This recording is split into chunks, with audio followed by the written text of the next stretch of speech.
Avem un caz în care o fată a fost ținută captivă timp de 9 ani de zile și lucrul ăsta nici măcar nu este cea mai frustrantă parte din caz.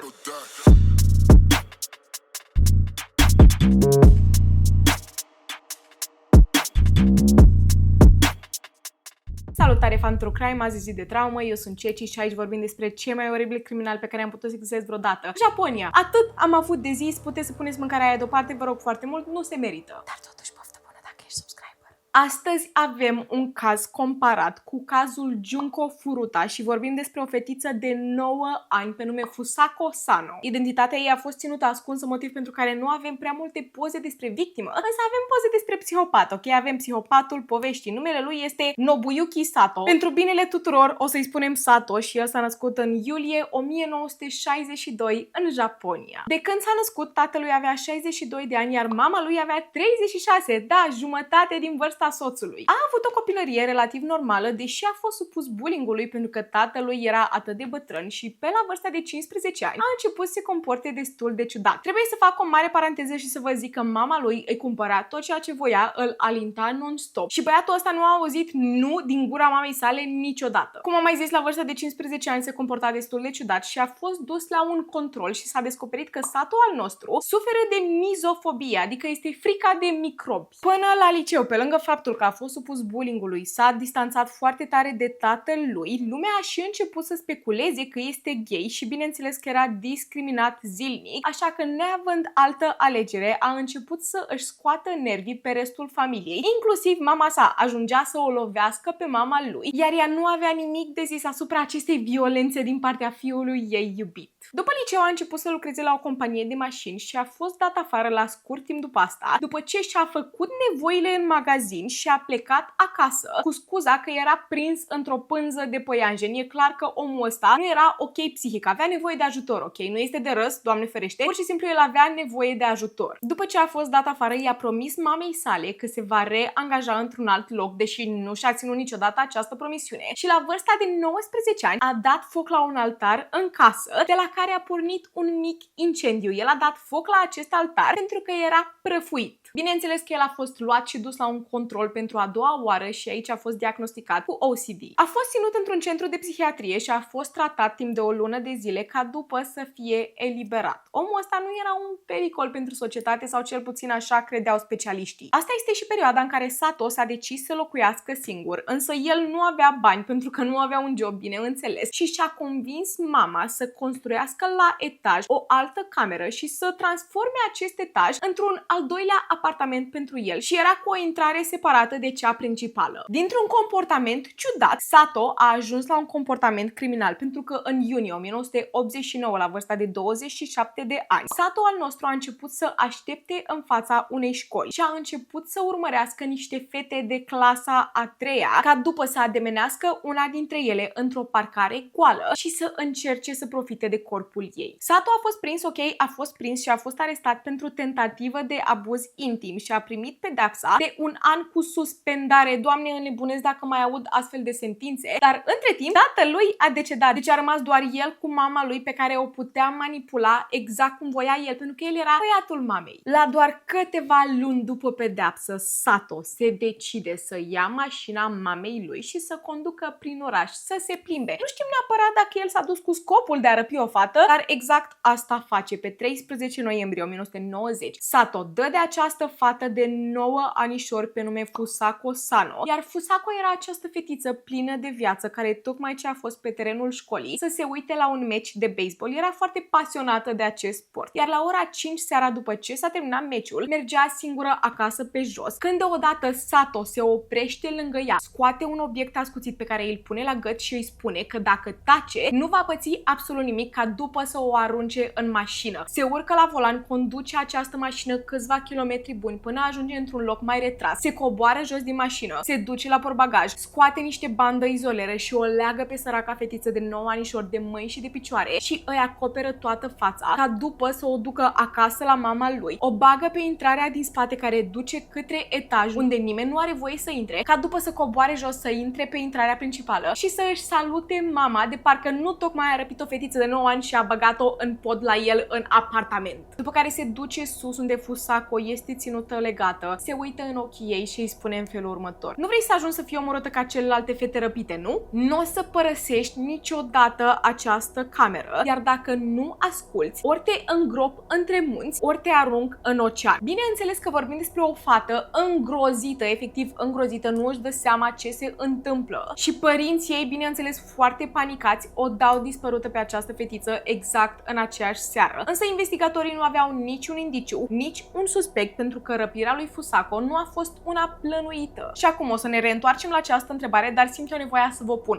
Adică să pun acestui caz, ok? Să pun întrebarea acestui caz. De ce omul ăsta nu a fost pus pe lista de suspecți, având în vedere că cu un an în urmă el a fost arestat și eliberat după ce a luat o altă fetiță și a încercat să profite de corpul ei și a fost prins. Ok? A fost prins. Nu am putut să înțeleg chestia asta, dar avem peste 200 de voluntari care o caută pe această fetiță. Elicoptere, câini, peste 20.000 de postere și nici un indiciu. Trec câteva zile, trec câteva săptămâni până ajung să treacă ani de zile, mai exact 9 ani de zile. O să vă trec prin anii de captivitate, ok? În primul an, această fetiță a avut picioarele legate, efectiv nu avea voie să meargă și în momentul în care era lăsată singură acasă, când Sato al nostru pleca, era legată de pat, acoperită pe față și cu o pătură deasupra. După spusele lui Sato, el de fapt nu a vrut să profite de corpul ei, pur și simplu a vrut să o țină ca pe un animal de companie, pentru că el nu avea prieteni. O vedea pe această fetiță de parcă era familia lui. Încep pedepsele, bineînțeles, pentru că avem o fetiță care încearcă să scape, să se întoarcă la familie și omul ăsta și-a cumpărat un pistol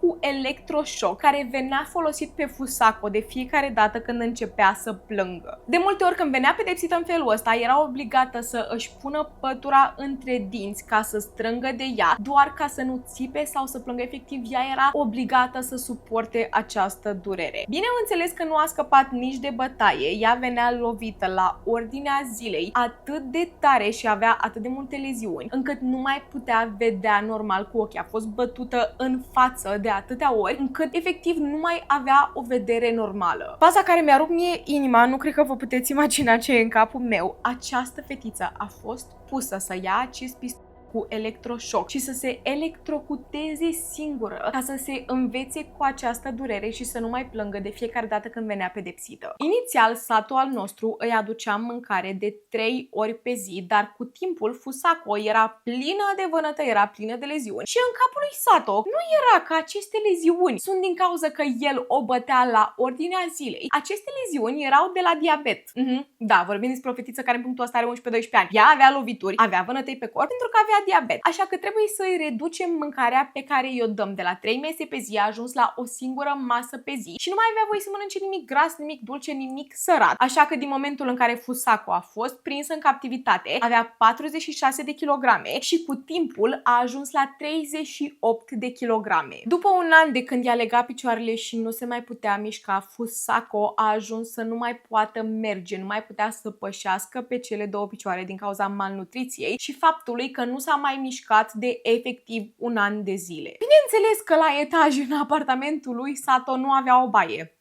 Nu avea o baie, iar Fusako era forțată să își facă nevoile în pungi, iar acele pungi veneau legate și erau puse pe hol. Țineți minte că Sato avea OCD, deci practic îi era rușine ca Fusako să vadă acele pungi în care a fost obligată să-și facă nevoile și ele veneau puse pe hol, iar Fusako nu avea voie nu să părăsească tot etajul, să părăsească acea cameră. Singurul moment în care avea voie să iasă de acolo era legată la ochi o dată pe săptămână, să se ducă să facă un duș în baia care era la parter. Mama lui Sato, după spusele ei, a declarat că nu știa niciodată de existența acestei fete la etaj. Nu știu ce să spun despre lucrul ăsta, având în vedere că mama lui Sato a fost mereu de partea lui și l-a ațățat și l-a alintat toată viața lui și nu i-a spus niciodată cuvântul nu în față. Deși nici ea, nici Sato nu au declarat că a fost vreun abuz intim la mijloc, lumea speculează că lucrul ăsta nu este adevărat. În primul rând pentru că această fată a fost spălată pe creier să nu mai iasă din acea cameră. Și bineînțeles că după ce a fost prins Sato nu avea să spună tuturor că da, măi, am agresat-o pe această fată. Deci cel mai probabil amândoi mint, având în vedere că cu un an în urmă ca această fată să fie capturată, el a încercat să profite de corpul unei alte fetițe. Trec 6 ani de când această fetiță a fost capturată, are vârsta de 15 ani, iar mama lui îmbătrânise, avea vreo 70 de ani în punctul ăsta. Și Sato, nu vă gândiți că era violent doar cu această fată, era violent și cu mama lui și a început să folosească acest pistol cu electroșoc pe ea și să o țină captivă.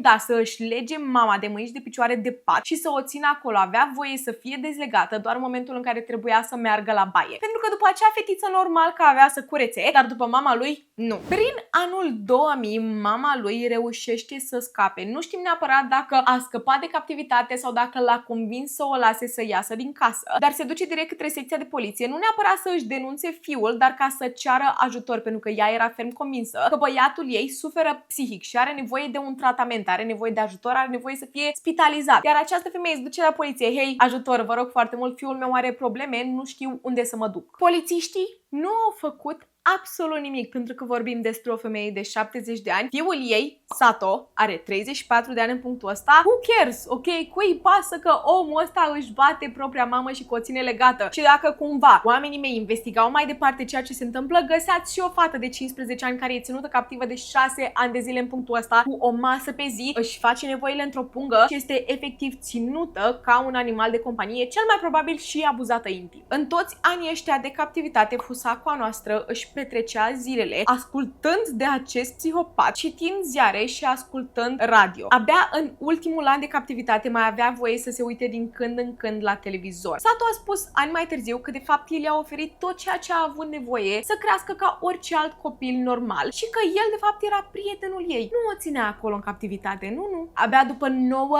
ani de zile după ce mama lui a cerut ajutorul autorităților de atâtea ori, oamenii mei se trezesc să investigheze toată această situație și vin cei cu autoritate de la un spital psihiatric. Vor să îl examineze pe Sato, ok? Sato nu este ok psihic și îi spun că vor să se uite în casa lui. Bineînțeles că el, panicat, refuză lucrul ăsta și începe să devină foarte, foarte violent cu aceste persoane, așa că poliția a fost chemată. Ăsta este și momentul în care autoritățile intră în casă, se duc la etaj și observă că în pat se află o pătură. Sub această pătură se mișcă o fetiță. Polițiștii dau pătura la o parte și sunt șocați să vadă această fată de 19 anișori, de 38 de kilograme, cu părul tuns scurt și legată în același timp de mâini și de picioare. Bineînțeles că ei se uită la ea și o întreabă: cine ești? Cum te numești? Cum ai ajuns aici? Iar Fusako se uită în ochii lor și le spune: nu știu.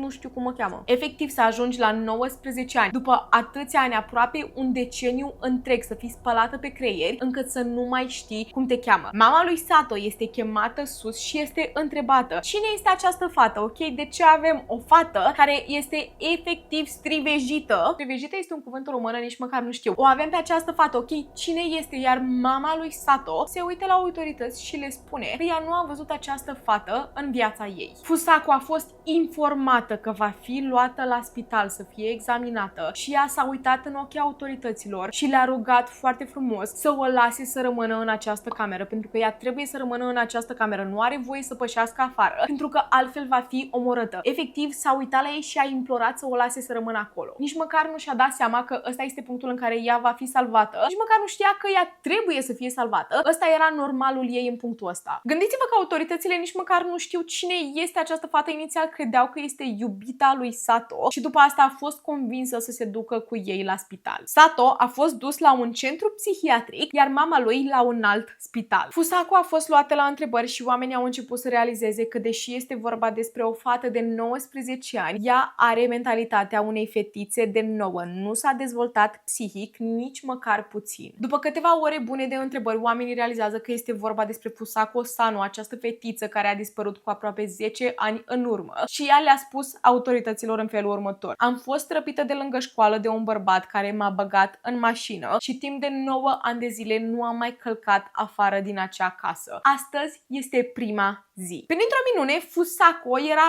relativ sănătoasă pentru condiția ei, ok? Era deshidratată în primul rând, era în deficiență de vitamina D, foarte slabă și a trebuit să învețe din nou cum să pășească, dar nu avea nicio leziune foarte gravă, nu avea oase rupte, era cumva relativ ok pentru 9 ani de stat într-un pat și de făcut duș o singură dată pe zi, nu mai zic de faptul că n-a mai văzut o rază a soarelui. Când a fost reunită cu părinții ei, mama lui Fusako nici măcar nu a mai recunoscut-o. Acum, ne întoarcem la Sato, ok? Este un bărbat de 37 de ani băgat într-un spital de psihiatrie. Bineînțeles că toată lumea a fost extrem de nervoasă, mai ales pe poliție, pentru că nu cu mult timp înainte, cum v-am mai spus, Sato a fost arestat pentru că a încercat să profite de o altă fetiță cam de aceeași vârstă. De ce nu a fost pus pe lista suspecților? În cazul ăsta, polițiștii, autoritățile nu și-au făcut treaba absolut deloc. Și faza era că această fată era ținută captivă, efectiv, în același oraș. Apartamentul lui Sato era la 200 de metri de o secție de poliție. Partea cea mai frustrantă este că oamenii au început să o acuze pe Fusako că nu a încercat să scape din acel apartament. De ce această fată de 9 anișori care a fost spălată pe creier, că ea trebuie să stea în acea cameră, nu a încercat să scape?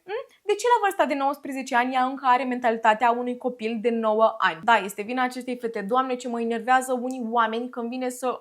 Procesul a început în luna mai anul 2000 și deși a fost găsit sănătos psihic să fie judecat, a primit 10 ani de închisoare pentru răpire.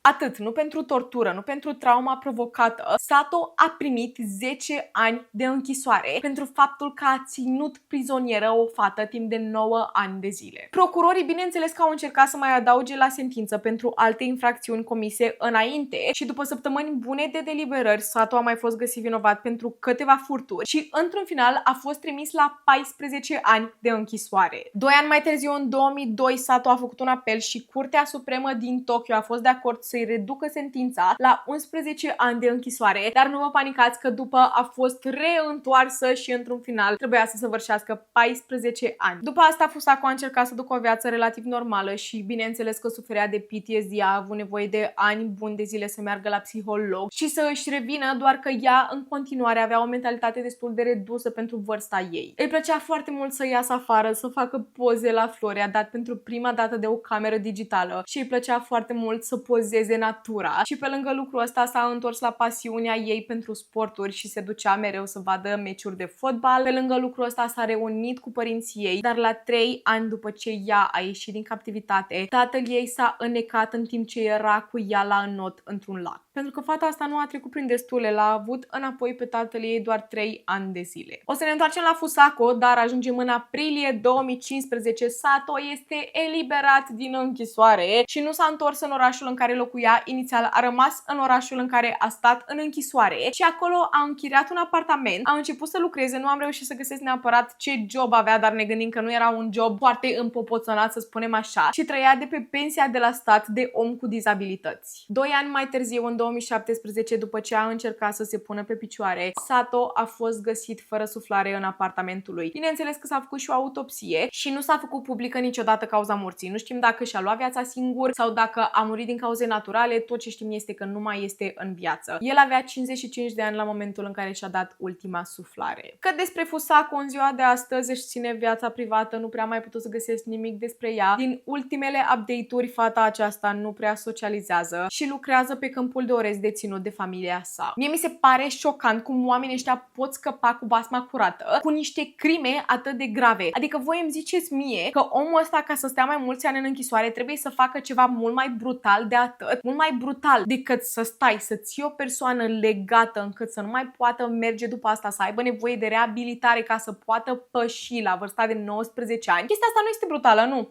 E complet ok, pentru că el a spus că o ținea pe post de animal de companie, o vedea ca pe propria familie. Atât a fost acest caz. Știu că în ultima vreme ne-am pornit pe Japonia, nu știu de ce, dar mereu fac lucrul ăsta, trebuie să ne fixăm pe un anumit subiect. Sunt tare curioasă ce părere ați avut despre acest caz și dacă știați deja de el. Eu am fost Ceci, acesta a fost cazul lui Fusako Sano, iar până trauma viitoare, stay safe.